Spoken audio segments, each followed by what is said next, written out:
ពេលវេលាដែលម៉ែពពុះកូន9 ខែ 10 ថ្ងៃគឺជាពេលវេលាដែលកូនប្រុសស្រីគប្បីចងចាំកុំឲ្យភ្លេចកូនអើយអស់រយៈពេលច្រើនខែម៉ែពផ្ទៃ310 ថ្ងៃថ្លៃដឹងទេម៉ែពិបាកណាស់ណាមាសមេប្រឹងប្រែងមើលថែបុត្រចរណៃពោះកាន់តែធំរឹតតែធ្ងន់ឈឺស្ពឹកស្រពន់អស់ជើងដៃ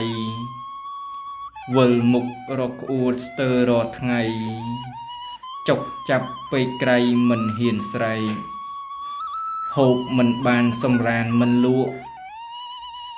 ប្រាណម៉ែដង្ហក់ស្រក់ទឹកភ្នែកកូនធាក់ពោះម៉ែស្ទើរធ្លាយបែកម៉ែមិនបានដេកព្រោះតែកូនសូមអនុមោទនា